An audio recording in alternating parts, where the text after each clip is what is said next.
CBI enquiry జరపాలి అనేది ఎందుకని అంత పెద్ద ఎత్తున వినిపిస్తోంది నీట్ ఎగ్జామ్ కి సంబంధించి? ఇక్కడ మొత్తం టాపిక్ అంతా కూడా బిహైండ్ ది బార్స్ వెళ్ళిపోతుంది. ఇక్కడ ఇంకొకటి, కొన్ని విద్యా సంస్థలు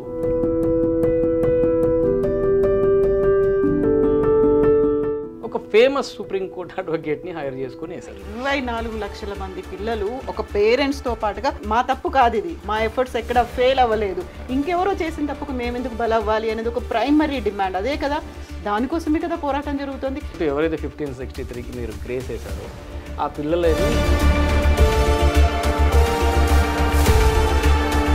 ఇందులో విపరీతమైన పోటీ ఉంటుంది. అందులో రాటదేలిన పియర్ స్టూడెంట్స్నే మనం ర్యాంకర్స్గా చూస్తాం. నమస్తే, నేను Kavitha. Welcome to I dream news. 24 లక్షల మంది స్టూడెంట్స్ దేశవ్యాప్తంగా నీట్ ఎగ్జామ్ ఈసారి రాశారు. అయితే గతంలో కంటే ఈసారి ఎందుకని నీట్ ఎగ్జామ్ వివాదాస్పదం అవుతోంది? స్కామ్ జరిగింది, పేపర్ లీకేజ్లు అయ్యాయి, రిగ్గింగ్ జరిగింది, ఇవన్నీ ఎందుకు వినిపిస్తున్నాయి? రీనీట్ జరగాలనేటువంటి డిమాండ్తో పాటుగా దేశవ్యాప్తంగా ప్రొటెస్టులు ఎందుకు జరుగుతున్నాయి? బోల్డ్ అన్ని డౌట్స్ ఉన్నాయి. అయితే క్లారిఫికేషన్స్ మినిస్ట్రీ ఇచ్చిందా లేదా? సుప్రీంకోర్టు దాకా ఎందుకు వెళ్లాల్సి వస్తోంది? సిబిఐ ఎంక్వైరీకి ఎందుకు డిమాండ్ చేస్తున్నాయి ప్రతిపక్షాలు, పేరెంట్స్ అందరూ కలిసి? దీని గురించే మాట్లాడుకుందాం. ప్రస్తుతం మనతో పాటుగా ఉన్నారు సంజీవని అకాడమీ డైరెక్టర్ పవన్ కుమార్ గారు. పవన్ గారు నమస్కారం అండి. సో నీట్ ఎగ్జామ్కి సంబంధించి గతంలో కూడా చాలా కాంట్రవర్సీస్ చూసాం. రీజనల్ లాంగ్వేజ్లో పెట్టాలని, లేకపోతే కోపప్ చేసుకోలేకపోతున్నారని. కానీ గతంలో కంటే ఎప్పుడూ లేనంతగా ఇంత కాంట్రవర్సీ దేశవ్యాప్తంగా ఇప్పుడు మనం చూస్తున్నటువంటి రీనీట్, వీ వాంట్ జస్టిస్ అనేటువంటి ఇంత పెద్ద క్యాంపెయినింగ్ ఎందుకని జరుగుతున్నాయి? అంటే రిజల్ట్స్ అనౌన్స్మెంట్ దీనికి సంబంధించి అబ్రప్ట్గా జూన్ 4th నాడు అనౌన్స్ చేశారు. అంటే ఏ గందరగోళం లేకుండా వీళ్ళు అన్న డేట్ ఏదైతే అఫీషియల్ వెబ్సైట్లో ఉందో 14వ తారీఖు అని చెప్పుంటే బహుశా ఇంత ఫ్లేరప్ అయ్యేది కాదు. ఈ 4వ తారీఖు నాడు మన ఎలక్షన్ రిజల్ట్స్ వచ్చాయి. దాని సందడిలో ఈ రిజల్ట్స్ని అనౌన్స్ చేయడం ఒకటి.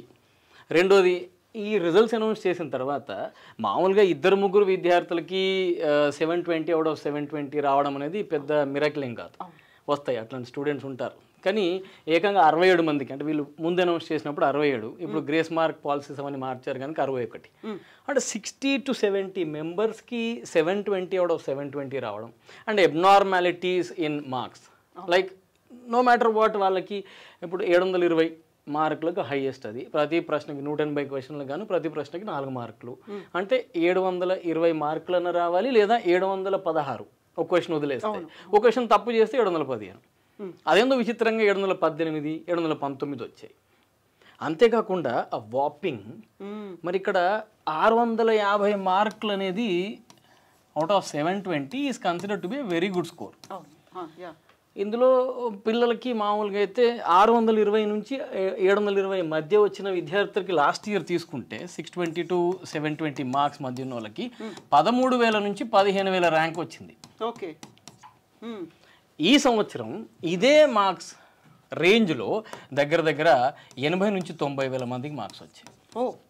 అబ్నార్మల్గా కనిపించింది. అందులో ఇంకొక చిన్న అబ్జర్వేషన్, ఇంటర్మీడియట్లో ప్లస్ 11th 12thలో 1 మార్క్ వచ్చిన వాళ్ళకి కూడా 720 వచ్చింది అని ఒక కాంట్రవర్సీ కనిపించింది కదా. అవును, సుప్రీంకోర్టు జీవాట్లు కూడా పెట్టింది. ఫిజిక్స్ కెమిస్ట్రీ పాస్ అయిన వాడికి 700 ఎలా వచ్చాయని అసలు. సో ఇది this is actually the matter of conflict madam. అంటే ఇన్ని వేల మందికి అబ్నార్మాలిటీస్ అనేది రావడం అనేది మెయిన్గా సందేహానికి దారితీస్తుంది.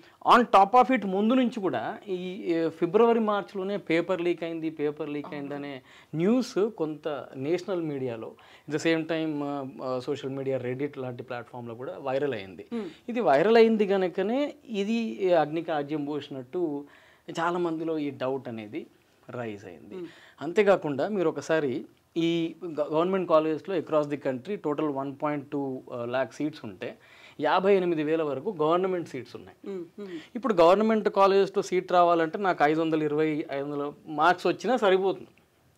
కానీ సర్ప్రైజింగ్లీ ఈ సంవత్సరం 650 మార్కులు వచ్చినా సరే గవర్నమెంట్ దానిలో సీట్ వచ్చే ఛాన్సెస్, క్వాలిఫై అయిపోయారు అన్నట్టుగా అనౌన్స్ చేశారు. అంతే. ఇంకా 500 మార్క్స్ వచ్చిన పిల్లలు నిరుత్సాహపడుతున్నారు, 550 వచ్చిన పిల్లలకు కూడా సర్టనిటీ లేదు నాకు మంచి కాలేజీలో సీట్ వస్తుందని. ఇన్ని కాంట్రవర్సీకి వేదిక ఎన్టీఏ అయింది, ఈ రిజల్ట్స్ అయింది. ఎస్, అందుకే ఈ కాంట్రవర్సీ రోజు రోజుకి యాక్సెలరేట్ అవుతుంది. జనాలు దీని వెనకాల ఉద్యమాలు చేస్తున్నారు. సుప్రీంకోర్టులో 40కి పైగా డిఫరెంట్ సుప్రీంకోర్టు అండ్ డిఫరెంట్ హైకోర్ట్స్లో 40కి పైగా పిటిషన్స్ కూడా వేశారు. Unless there is some malpractice definitely ఇంత అబ్నార్మాలిటీస్ అని మనం చూడం. ఇక్కడ ఇంకొక ఇంపార్టెంట్ విషయం ప్రేక్షకులందరూ గమనించాలి. అదేంటంటే ఇప్పుడు మామూలుగా అయితే మనం అప్లై చేసుకోవడానికి ఒక 4 రోజులు టైం ఇస్తారు మేడం. ఇక్కడ లాస్ట్లో ఒక 2 days అడిషనల్గా ఇచ్చారు. ఆ 2 daysలో వాపింగ్ 24,000 మెంబర్స్ 24,000 మెంబర్స్ అప్లై చేసుకున్నారు ఇన్ 2 days. ఎక్స్ట్రా ఇచ్చారు లాస్ట్ మినిట్లో. అది కూడా ఆ విండో ప్రత్యేకంగా ఏదో కొంతమంది విద్యార్థుల కోసం ఓపెన్ చేసినట్టు అనిపించింది. అండ్ ఈ 24K ఎవరైతే అప్లై చేశారో వీళ్ళలో చాలామందికి 600 పైన మార్క్స్ వచ్చాయి. మరి అది ఎట్లా జరిగింది? అంతేకాకుండా కొన్ని ప్రాంతాల్లో ఎన్టీ అనే తన వెబ్సైట్లో తానే పెట్టింది ఏమని 1 నుంచి 100 లోపు లిస్ట్ పెట్టింది. ఆ లిస్ట్లో ఒక 8 మంది విద్యార్థులు ఎవరైతే ఉన్నారు 23070100480 068 ఇట్లాంటి హాల్ టికెట్ నెంబర్స్ ఉన్న పిల్లలందరికీ 720 అవుట్ ఆఫ్ 720 అంటే ఒకటే సెంటర్లో వీళ్ళు రాశారు అనే విషయంలో జనాలకి డౌట్స్ రైజ్ అయ్యి పేపర్ లీక్ ఏమన్నా అయిందా సెంటర్కి అంటే రాని విద్యార్థులందరూ డెఫినెట్లీ ప్యానిక్ అవుతారు. వచ్చిన వీళ్ళలో కన్ఫ్యూజన్ ఉంటుంది. సో ఇదంతా ఇంకా రోజు రోజుకి కయాటిక్ కండిషన్స్ అవుతున్నాయి తప్ప దీని పట్ల ఒక క్లారిటీ అనేది ఇంకా రావట్లేదు మేడం. ఎస్. సో ఇప్పుడు మనం ఈ రీనీట్కి సంబంధించి ఒక డిమాండ్ అనేది ఒక జెన్యూన్ డిమాండ్. ఎందుకంటే అక్కడ పేరెంట్స్ ఉన్నారు, పిల్లలు ఉన్నారు, వాళ్ళ భవిష్యత్ అనేది ఉంది. అనవసరంగా మనం ఇంత చదువుకొని ఇంతకాలం ఎదురు చూస్తూ ఉన్న తర్వాత ఇప్పుడు ఏమైంది, ఇంకెవరికో మార్క్స్ వెళ్ళిపోతున్నాయి, లేకుంటే వాళ్ళే ఎలిజిబుల్ క్యాండిడేట్ అన్నట్టుగా ముద్ర పడిపోతుంది. వీళ్ళకి 1 year వేస్ట్ అవుతుంది మళ్ళీ ఇక్కడ. సో ఇది జెన్యూన్ రీజన్. అండ్ మనం సెకండ్ దానికి సంబంధించి మాట్లాడుకుంటే నేషనల్ టెస్టింగ్ ఏజెన్సీ కొన్ని క్లారిఫికేషన్స్ ఇచ్చే ప్రయత్నం చేసింది పేరెంట్స్కి, పిల్లలకి ఉన్నటువంటి డౌట్స్ అన్నిటికి సంబంధించి. అందులో ఇవన్నీ కూడా చాలా జెన్యూన్ డౌట్స్ అండ్ రీజనబుల్గా అనిపించేటువంటి డౌట్స్. మీరేం చెప్తారు వాటి గురించి?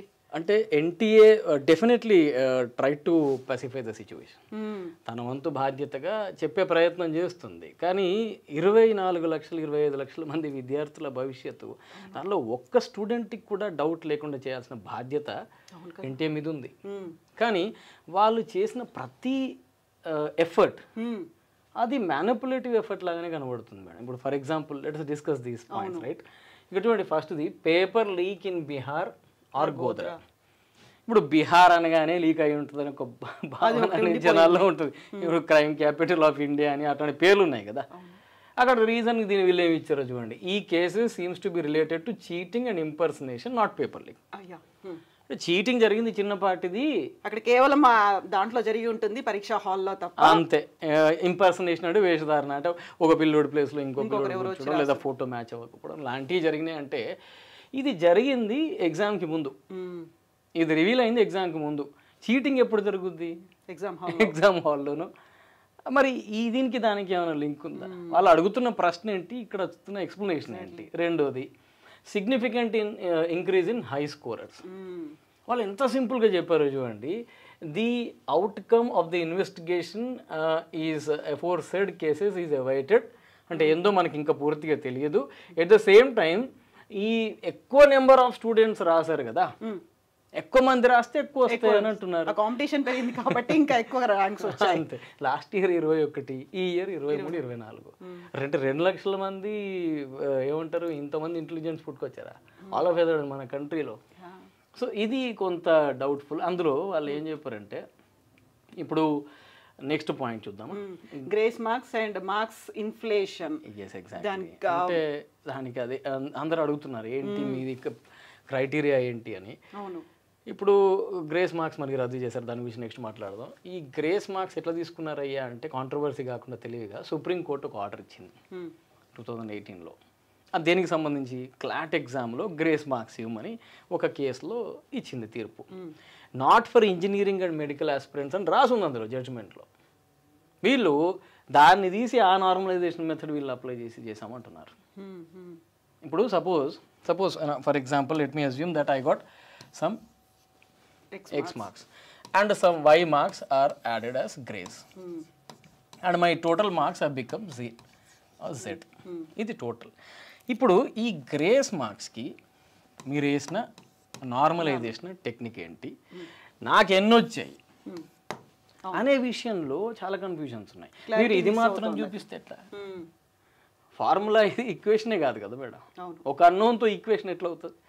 సో ఇది ఇక్కడ జరుగుతున్న కాన్ఫ్లిక్ట్. దానికి వాళ్ళు ఇచ్చిన ఎక్స్ప్లెనేషన్ భలే గమ్మత్తుకుంటుంది చూడండి.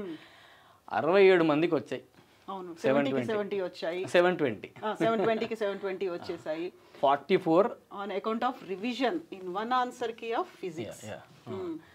44 మందికి అంటే ఒక్క ఆన్సర్కి ఫిజిక్స్లో వేరియేషన్ వల్ల 4 లేదా 5 మార్కులుగా 44 మందికి పెరిగిపోయాయని చెప్పారు. 6 or on account of compensatory marks for loss of time అన్నారు. ఎస్ ఎగ్జాక్ట్లీ 720 వచ్చిన దానిలో గ్రేస్ మార్క్స్ మేము టైం లాస్ వల్ల, ఎందుకంటే ఒక విద్యార్థి యూట్యూబ్లో కూడా ఉన్నాయి అబ్బాయి వీడియోస్, మామూలుగా అయితే ఎంఎన్ఓపి ఒక కోడ్, పీక్యూఆర్ఎస్ ఒక కోడ్. సో ఈ 2 కోడ్లు ఇచ్చినప్పుడు ఏదో ఒక కోడే ఇవ్వాలి స్పెసిఫిక్గా. ఒక విద్యార్థికి వేరే కోడ్ ఇచ్చారు. ఆ విషయాన్ని కొంత లేట్గా రియలైజ్ అయ్యి ఆ విద్యార్థి దగ్గర నుంచి తీసేసుకున్నారు, కంపెన్సేట్ చేశారు. ఆ అబ్బాయికి వచ్చిన మార్కులు తను చెప్పింది ఇంటర్వ్యూలో 640 650 ఒక 60 మార్కులు 70 మార్కులు పెరిగినాయి. నాకు ఈ పెరిగిన మార్కులు ఏం అక్కర్లేదని చెప్తున్నాడు ఆ అబ్బాయి. I am ready for re exam అని అంటున్నాడు. సో ఇట్లా ఎంతమంది పిల్లలు ముందుకు వస్తారో చూడాలి. ఆ తర్వాత ఇక్కడ కొన్ని స్టేట్మెంట్స్ ఉన్నాయి మేడం. ఇప్పుడు ఎన్సీఆర్టీ 2018 తర్వాత ఫిజిక్స్లో సిలబస్ మారి కొన్ని స్టేట్మెంట్స్ మార్చింది. ఈ మార్చిన స్టేట్మెంట్ ఆధారంగా ఉన్న ఆప్షన్ ఉంది క్వశ్చన్లో, మార్చక ముందున్న ఆప్షన్ కూడా ఉంది. ఇవి 2 కాంట్రడిక్టింగ్ స్టేట్మెంట్సే. మరి అది కొంతమంది పెట్టారు, ఇది కొంతమంది పెట్టారు. సో దీనికి మేము గ్రేస్ మార్క్స్ ఇచ్చాం. ఇక్కడ irregularity or inconsistency in NCERT అని చెప్తున్నారు. Next distribution of top 100 concentrated in a particular region or city అంట. అంటే మనం అంటున్నాం కదా, ఇప్పుడు హర్యానాలో జడ్జెడ్ అనే ప్రాంతం ఉంది, అక్కడ నుంచి మ్యాక్సిమం స్టూడెంట్స్కి 720 ఎట్లా వచ్చాయని అడుగుతున్నారు. అదే మన్ఖడ్ మహారాష్ట్రలో వచ్చితే ఆ ప్రశ్న అడిగితే వాళ్ళు ఏమంటున్నారంటే అట్లా కాదు, 100 క్యాండిడేట్స్ ఎవరైతే ఉన్నారో చూడండి, అక్కడ 89 centres 55 cities within 17 states or union territories. 4750 సెంటర్లు మేడం. 4750 సెంటర్స్లో ఒక్కొక్క రూమ్లో 10, ఒక్కొక్క సెంటర్లో 10 రూమ్లు వేసుకుందాం. అంటే ఇన్ని రూమ్లలో సీసీటీవీ కెమెరాలు ఉన్నాయి. మాల్ ప్రాక్టీస్ జరిగి ఉంటే అది రికార్డ్ అయ్యి ఉండాలి ఖచ్చితంగా. ఆ రికార్డ్స్ని బయట పెట్టట్లేదు. ఈ ఇష్యూని కేవలం 1563 మంది విద్యార్థులకు ఎవరైతే గ్రేస్ వేశారో వాళ్ళ మీదకి డైవర్ట్ చేసి పోస్ట్ పోన్ చేశారు. జడ్జిమెంట్స్ అన్నీ కూడా జూలై 8కి చేస్తామంటున్నారు. This is something suspicious. What happened ATS centre in Sawai Madhopur Rajasthan, అక్కడ ఏం జరిగింది అసలు? ఇదే కోడ్ డిఫరెంట్ డిస్ట్రిబ్యూట్ చేశారు అని టూత్ పాలిషింగ్ యాక్ట్స్ ఇవన్నీ. సో ఇట్లా షెడ్యూల్ డేట్ కంటే ముందు ఎందుకు వచ్చిందంటే మేము చాలా బాగా పనిచేసాం, చాలా ఎర్లీగా చేసాం కాబట్టి ముందే మమ్మల్ని మెచ్చుకోకుండా తిడుతున్నారని. సో ఇవన్నీ వండర్ఫుల్. అంటే ఇప్పుడు మనం పిల్లలు ఏదో సాకు చెప్తారు చూసారా, నా స్కూల్ కనబడిని కొన్ని సాకులు ఉంటాయి, కడుపు నొప్పి అని లేకపోతే తలనొప్పి అని. They are invisible excuses of the children while they escape schooling, right? ఇప్పుడు నాకు స్కూల్ పోతే అంటే పిల్లలు ఏం చెప్తారు అవే చెప్తారు. అట్లా చెప్పినట్టే ఉంది తప్ప ఇది అథెంటిక్గా ఉండుంటే ఇంత రెవల్యూషనైజ్ ఎందుకు అవుతుంది? ఇప్పుడు మన గవర్నమెంట్స్ ఏమంటే, మన ధర్మేంద్ర ప్రధాన్ గారు మన ఎడ్యుకేషన్ మినిస్టర్ ఎవరైతే ఉన్నారో, ఇది అపోజిషన్, దీని ఒక బర్నింగ్ ఇష్యూ చేసి పిల్లల ఎమోషన్స్తో ఆడుకోవద్దు అన్న. ఆపోజిషన్ ముందు వచ్చి గొడవ స్టార్ట్ చేసిందా, పిల్లలు ముందు బయటకు వచ్చి చేశారా అనేది గవర్నమెంట్స్ కూడా ఆలోచించాలి. గవర్నమెంట్ ఒక్కటే ఇక్కడ బాధ్యత కాదు, అది రన్ చేస్తున్న ఎన్టీఏ అయి ఉండొచ్చు. చిన్న స్థాయి వాళ్ళే ఎన్టీఏలో పనిచేస్తున్న క్లరికల్ క్యాడర్ లేకపోతే చిన్న ఆఫీసర్ క్యాడర్లో ఏదైనా మిస్టేక్ జరిగి ఉండొచ్చు, కానీ అకౌంటబిలిటీ మొత్తం వ్యవస్థది అవుతుంది. ఇంతమందితో దేశవ్యాప్తంగా జరుగుతున్న ఎగ్జామ్. ఎగ్జాక్ట్లీ. సో ఇప్పుడు మనం థర్డ్ టాపిక్ సంబంధించి చూసుకుంటే, గ్రేస్ మార్క్స్కి సంబంధించి 1563 మందికి రీ ఎగ్జామ్ పెట్టాలి అని మొత్తం నీట్ని రీనీట్ అనేటువంటి ఒక డిమాండ్ ఉన్నప్పుడు వై ఓన్లీ 1563 అనే ఒక క్వశ్చన్ వస్తుంది అక్కడ. ఇప్పుడు ఇక్కడ విచిత్రం ఏంటంటే మేడం, ఈ 1563 మందికి గ్రేస్ మార్క్స్ ఇచ్చింది ఎన్టీఏనే, తూచ్ అని చెప్పి మళ్ళీ నేను మీకు ఎగ్జామ్ పెడతా అంటుంది కూడా ఎన్టీఏ. ఇప్పుడు తప్పు చేసింది ఎన్టీఏనే, తప్పుకు పెనలైజ్ చేస్తుంది ఎవరిని? స్టూడెంట్స్ని. ఇక్కడ వాళ్ళు ఏమంటున్నారంటే ఇంకొకటి రుత్లెస్ స్టేట్మెంట్ ఇది. ఏంటంటే, అయ్యా నువ్వు అయితేనేమో ఎగ్జామ్ రాయి యాజ్ ఇఫ్ వీడు తప్పు చేసినట్టు, లేదా నువ్వు వితౌట్ గ్రేస్ మార్క్స్ యాక్సెప్ట్ చేయి. ఇప్పుడు నేను 220 వేసాను, నీకు నా వైపు తప్పు అయింది, నువ్వు ఎగ్జామ్ రాయి. ఇది చాలా విచిత్రమైన స్టేట్మెంట్ మేడం. Argument కూడా. Yes, obviously right. తప్పు చేసింది ఎన్టీఏ, సఫర్ అవుతుంది హ్యూమన్ ఎమోషన్స్, స్టూడెంట్ ఎమోషన్స్, వాళ్ళ ఆస్పిరేషన్స్. ఎగ్జాక్ట్లీ. ఒక మొమెంటం ఉంటుంది కదా ఎగ్జామ్ అంటే. వాడు పాపం ఎక్కడి నుంచో, ఇప్పుడు మన దగ్గర అయితే 6వ తరగతి నుంచి చదువుతారు, అది వేరే సంగతి. కానీ మామూలుగా అయితే చిన్నప్పటి నుంచి వాడు ఒక dream, doctor is a big dream. అవునండి. That's why the competition is very high. 25 లక్షల మంది. ఎందుకంటే పిల్లలు ఒక డాక్టర్ని చూసినప్పుడు చాలా ఎక్సైటెడ్గా ఫీల్ అవుతారు. Because life saviour you have seen during particularly covid times. So ఇట్లాంటి డ్రీమ్ ఉన్న పిల్లలందరూ ఒక మొమెంటంలో ప్రిపేర్ అవుతారు.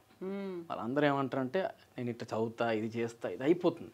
కానీ అన్ఫార్చునేట్లీ అబ్రప్ట్గా ఇప్పుడు మళ్ళీ రీ ఎగ్జామ్ అంటే డోంట్ యూ థింక్ వాళ్ళ ఎమోషనల్ క్వశ్చన్స్ ఇప్పుడు ఎట్లా ఉంటాయి అనేది. సో వాళ్ళకి మాత్రమే 23, మరి ఇది ఒకటే వాళ్ళు తీసుకున్న స్టెప్. 23 జూన్ నాడు ఎగ్జామ్ పెట్టి 30 లోపు వీళ్ళకి రిజల్ట్ రావాలి. లేదంటే మేము గ్రేస్ ఇచ్చిన వాపస్ తీసుకుంటే పాత మార్కులతో నీకు ర్యాంక్ ఇస్తామంటున్నారు. చూడాలి ఈ కేసెస్ అన్ని ఎంత మేరకు నిలబడతాయి అనేది. It's a matter of doubt. So అది కూడా సుప్రీంకోర్టు చెప్పిన తర్వాత వచ్చినటువంటి జడ్జిమెంట్ ఇది. ఆ సుప్రీంకోర్టు దాకా వెళ్ళిన తర్వాత మాత్రమే అయింది ఇది. అయితే దీంతో పాటుగా సిబిఐ ఎంక్వైరీ జరపాలి అనేది ఎందుకని అంత పెద్ద ఎత్తున వినిపిస్తోంది? నీట్ ఎగ్జామ్కి సంబంధించి ఒకవైపు పేరెంట్స్, ఒకవైపు ప్రతిపక్షాలు అందరూ ఏకమయ్యి సిబిఐ ఎంక్వైరీకి వెళ్తున్నారు, లేకుంటే మినిస్ట్రీ దగ్గర నుంచి ఒక ప్రాపర్ ఆన్సర్ రావట్లేదు అనేది ఎందుకు వస్తుంది అసలు? ఎస్, ఇంపార్టెంట్ థింగ్ ఇది. అంటే చాలా సెన్సిటివ్ ఇన్ఫర్మేషన్ మన ఐటీఎం ద్వారా మనం పిల్లలకి చేరేసే ప్రయత్నం చేస్తున్నాం. ఇక్కడ సిబిఐ అనేది దేన్ని ఇంట్రాగేట్ చేస్తుందో ఫస్ట్ తెలియాలి. CBI will be involved only if there is a crime or mischief. అంటే వాళ్ళు ఏం చేస్తారు, పిల్లలకు న్యాయం చేసే విధంగా స్టెప్స్ ఎందుకు తీసుకుంటారు. ఇప్పుడు సపోజ్ ఫర్ ఎగ్జాంపుల్ ఒక మర్డర్ ఇన్వెస్టిగేషన్ జరిగిందంటే ఆ చనిపోయిన వ్యక్తికి ప్రాణం పోయేదిగా సిబిఐ. చేసిన కల్ప్రిట్ని పనిష్ చేస్తుంది. జడ్జిమెంట్ అల్టిమేట్లీ ఇవ్వాల్సింది సుప్రీంకోర్టే కదా. ఇక్కడ మొత్తం టాపిక్ అంతా కూడా బిహైండ్ ది బార్స్ వెళ్ళిపోతుంది. ఇక్కడ ఇంకొకటి, కొన్ని విద్యా సంస్థలు, tech companies, needless to mention them, అత్యుత్సాహంతో పిటిషన్ల మీద పిటిషన్లు వేస్తున్నారు. ఒక ఫేమస్ సుప్రీంకోర్టు అడ్వకేట్ని హైర్ చేసుకొని వేశారు. వేసి ఆర్గ్యుమెంట్స్ వినిపిస్తే సుప్రీంకోర్టు జడ్జి గారు, ఆనరబుల్ సుప్రీంకోర్టు జడ్జి గారు, ఆయన ఆ ఫేమస్ అడ్వకేట్ మొహం మీదనే అనేసారు, ఆర్ యూ ది ఆస్పిరెంట్?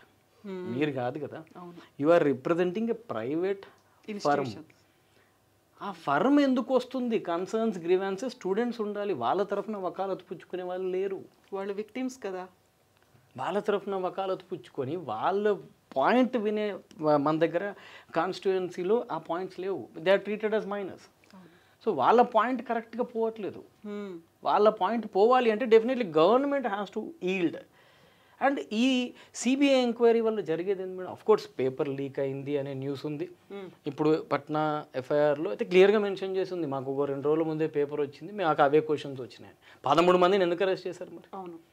రెండోది 24,000 మంది లాస్ట్ 2 డేస్లో ఎందుకు అప్లై చేశారు? మూడోది ఇన్ని వేల మందికి ఎట్లా వచ్చినాయి? 650 వచ్చినోడికి కూడా వాళ్ళ గ్యారంటీ లేదు. మరి ఇంత మిస్చీఫ్ ఉండి సపోజ్ వాళ్ళు తీస్తారేమో రాట్ ఫ్రమ్ ది హోల్, కానీ దానివల్ల పిల్లలకి ఏమైనా ఉపయోగమా? నిజంగానే రీనీట్ అనేది జరుగుతుందా? జరిగే విధంగా గవర్నమెంట్స్ ఒప్పుకుంటాయా? వాళ్ళు ఏమంటున్నారంటే 25 లక్షల మందికి మళ్ళీ మేము పెట్టాలి కదా ఎగ్జామ్ అంటున్నారు. ఒక లెబోరియస్ ప్రాజెక్ట్గా చూస్తున్నారు. మరి ఎలక్షన్లు ఇన్ని లక్షల మందిని ఇన్ని లక్షల కోట్లు పెట్టి పెడుతున్నప్పుడు ఇన్ని లక్షల మంది కెరియర్ అండ్ ఎమోషన్స్కి సంబంధించిన విషయం మన ఇండియాలో, మన భారతదేశంలో విద్యకి విలువ ఉండడానికి కారణం పరీక్షలు, టీచింగ్ కాదు. జేడబ్ల్యూ అని, నీట్ అని, క్లాట్ అని విశ్వస్థాయి పరీక్షలు ఇవన్నీ. ఇందులో విపరీతమైన పోటీ ఉంటుంది. అందులో రాటదేలిన పియర్ స్టూడెంట్స్నే మనం ర్యాంకర్స్గా చూస్తాం. మరి ఆ ఎగ్జామ్స్ వల్లనే ఆ కాలేజెస్కి ఇంపార్టెన్స్. ఇప్పుడు ఐఐటి అనేది, ఐఐటి ఇస్ ఫేమస్, బీబీసీలో డాక్యుమెంటరీ ఉంది. జేఈ అనే ఎగ్జామ్ వల్ల ఫేమస్ అది. ఆ ఎగ్జామ్కి కండక్ట్ చేసిన రెస్పాన్సిబిలిటీ తీసుకొని దాని ఏదో ఇష్టం ఉన్నట్టు కండక్ట్ చేస్తామని, ఏదో మన స్టేట్లో మన గ్రూప్ 1 జరిగింది చూసారు అప్పట్లో. ఇప్పుడు కాదు, ఇప్పుడు బాగానే జరిగింది, అప్పట్లో జరిగింది. ఆ విధంగా చేసి లక్షల మంది పిల్లల భవిష్యత్తుని గాఢాంధకారంలో పెట్టారని అనుకుంటున్నాం. మనం చేసే డిమాండ్ ఏమైనా ఉంటుంది మీరు చెప్పండి. ఎగ్జాక్ట్లీ. యాక్చువల్గా 24 లక్షల మంది పిల్లలు ఒక పేరెంట్స్తో పాటుగా 1 ఇయర్ కాదు 2 ఇయర్స్ నుంచి దీని మీద స్పెండ్ చేస్తున్న వాళ్ళు ఉంటారు. అక్కడ ఏజ్ లిమిట్ అనేది అది కూడా ఉంటుంది. కాబట్టి ఇవన్నిటిని తట్టుకొని ఆ కాంపిటీషన్ని తట్టుకొని వచ్చిన దాంట్లో కూడా ఎంత డిప్రెషన్కి లోన్ అవుతూ ఉంటారు. మా తప్పు కాదు ఇది, మా ఎఫర్ట్స్ ఎక్కడ ఫెయిల్ అవ్వలేదు, ఇంకెవరో చేసిన తప్పుకు మేమెందుకు బలవ్వాలి అనేది ఒక ప్రైమరీ డిమాండ్. అదే కదా, దానికోసమే కదా పోరాటం జరుగుతుంది. ఇలాంటి అవకతవకలు ఎక్కడా లేకుండా, నాట్ ఓన్లీ ఇన్ నీట్, ఎక్కడా జరగకుండా ఉండాలి. ఒక ఎవరైతే స్టూడెంట్ ఉన్నారో వాళ్ళకి జడ్జిమెంట్ రావాలి, జస్టిస్ జరగాలి అంటే ఏం ఉండాలంటారు? రీనీట్ వల్ల మళ్ళీ పోయిన మూమెంటం మళ్ళీ ఎట్లా గెయిన్ చేయగలుగుతాం మేడం? ఈ గ్రేస్ కూడా సొల్యూషన్ కాదు. ఏదైతే అసంబద్ధంగా మన డిమాండ్ ఒకటే ఇక్కడ, ఆ 24,000 అప్లికేషన్స్ని తీసేయాలి. Point number 1. పాయింట్ నెంబర్ 2, ఎవరైతే అప్లై చేసుకున్నారో, పాయింట్ నెంబర్ 2, ఎవరైతే 1563కి మీరు గ్రేస్ వేశారో ఆ పిల్లలని ఎగ్జామ్ పెట్టకుండా నార్మలైజేషన్ మెథడ్ ద్వారా, ఇప్పుడు డక్వర్త్ లూయిస్ అని మనం క్రికెట్ మ్యాచ్లో ఆడుతున్నట్టుగా ఆ విధంగా వాళ్ళకు మార్క్స్ వేయాలి. అబ్రప్ట్గా కాదు, నిమిషానికి 4 మార్కులు ఏదో ఫార్ములా ఉంది అట్లా కాదు, సంబద్ధంగా వేసి దాన్ని వాళ్ళకు మార్కులు కలపాలి.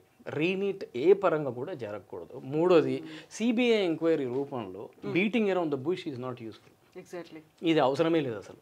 మీరు పనిష్ చేయాలనుకుంటే కల్పిట్స్ని తర్వాత చేసుకోండి. కానీ ఇప్పుడు ప్రస్తుతానికి ఎట్టి పరిస్థితుల్లో పిల్లలకు న్యాయం చేసి ఇమ్మీడియట్లీ కౌన్సిలింగ్ ప్రాసెస్ స్టార్ట్ చేయాలి. వీళ్ళకి న్యాయం చేశాక స్టార్ట్ చేయాలి. వీళ్ళకి న్యాయం చేయకుండా కౌన్సిలింగ్ ప్రాసెస్ జరిగిపోద్ది, దాని పని చేసుకుంటూ పోతామంటే మరి వీళ్ళందరి పరిస్థితి ఏంటి?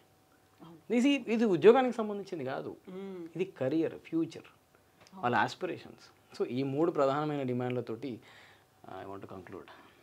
ఎస్ సార్, చూద్దాం ఏం జరుగుతుంది అనేది. ఇప్పుడు సుప్రీంకోర్టులు, ఎంక్వైరీలు, ఇవన్నిటికంటే కూడా బేసిక్గా వెరీ ఇంపార్టెంట్ థింగ్ ఈజ్ పిల్లల్లో మోటివ్ అనేది దెబ్బతినక ఉండాలి. మోరల్ సపోర్ట్ అనేది వాళ్ళకి రావాల్సిన అవసరం అయితే ఉంది. ఏ ఒక్క ఎగ్జామ్ అనేది మీ జీవితంలో చివరిది కాదు. ప్రతి ఘట్టంలో పరీక్షలు అనేవి మీకు ఎదురవుతూ ఉంటాయి. ఈ ఎగ్జామ్ని మీరు ఏదో పారామీటర్ కింద పెట్టుకొని డిప్రెస్ అవ్వడం, సొసైటీని నిందించడం, ఎంటిటీస్ని నిందించడం కరెక్ట్ కాదు. తప్పులని ప్రతి చోట ఉంటే జరగకుండా చూడాల్సిన బాధ్యత ఎంతైతే గవర్నమెంట్స్ మీద ఉంటుందో, మీరు దానికి అంత అబ్రప్ట్గా రియాక్ట్ కాకుండా రానున్న ఫ్యూచర్ అంతా మీదే, బంగారు భవిష్యత్ అంతా మీదే. India has lot of opportunities to develop in the coming time. So ఇవన్నీ మీదే కనుక ధైర్యం కోల్పోకుండా పిల్లలు ముందడుగేయాలని చెప్పి ఈ ముఖంగా మేము తెలియజేసుకోవాలి.